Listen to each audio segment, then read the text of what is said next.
everyone, it's Nicole and welcome back to my channel. So today's video is going to be about how to stop being broke and how to boost your savings account. Okay, so tip number 1 is to get rid of all of your credit cards. All of them. Every single one. There's no way that you can possibly save money and still keep your credit cards because you're paying on things that you bought 6 months ago, 2 years ago, and you're still paying $50 a month on them. Not to mention you're still buying shirts and shoes and just random things on your credit card that you could easily just pay for in cash and not have all the interest added. So you have to get rid of them, whether that be cut them up. I actually froze mine literally in the freezer in a block of ice. That way I still have access to it if I really need it, even though I haven't used them. I don't think I've used either of my credit cards in about a year since I've paid them off. I've used one time, and that was online, and I paid it off the next day because I felt so guilty about it. But as soon as we buy this house that we are currently going to buy in, hopefully May will be moved in, I am getting rid of all of my credit cards because we just don't need them anymore. So that is tip number 1, is just get rid of all of your credit cards, and it will make you feel so much better.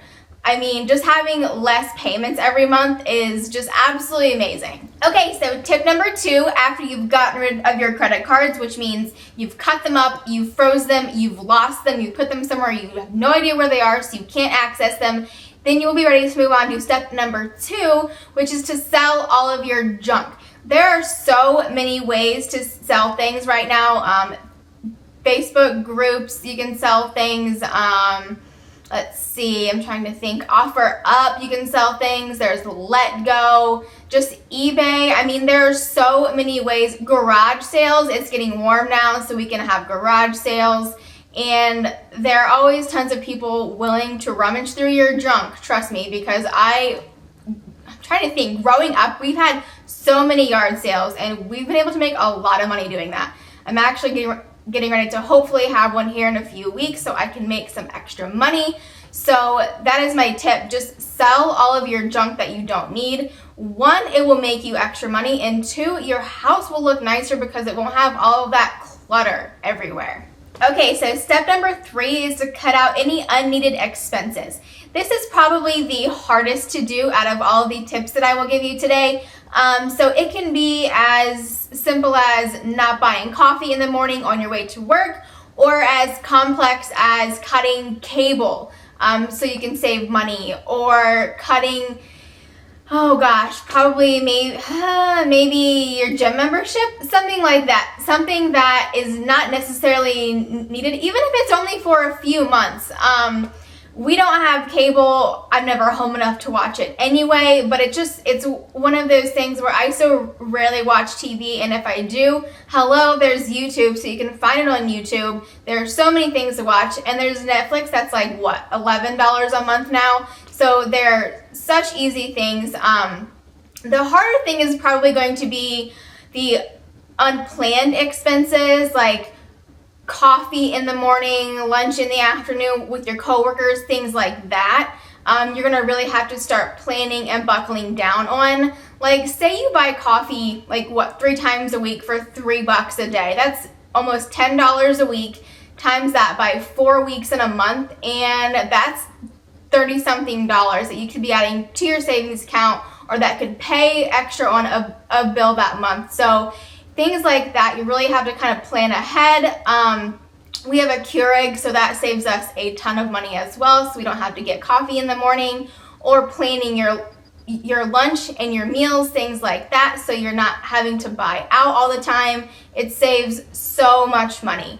So you really want to watch and see where you can cut in areas. Okay, so my last and final tip is to find an additional source of income.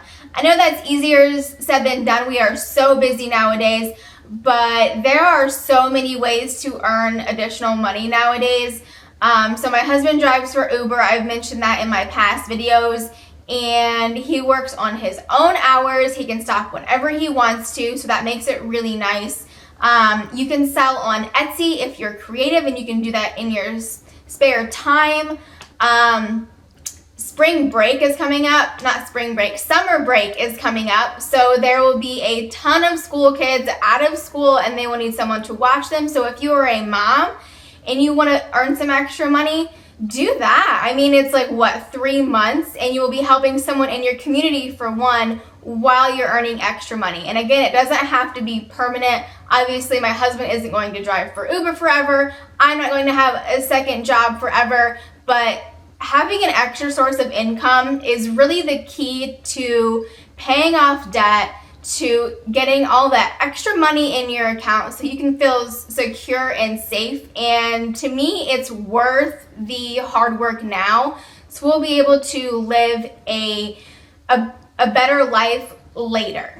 All right, so that is it. Those are my tips for how to stop being broke and how to boost your bank account. So if you enjoyed this video, please let me know by liking, subscribing, and commenting. I think I'm going to keep doing these videos probably about once a month. And if there are any ideas of videos that you would like to see, please let me know in the comments below, and I will try to do them to the best of my ability if I can. And I will see you guys next time. Bye.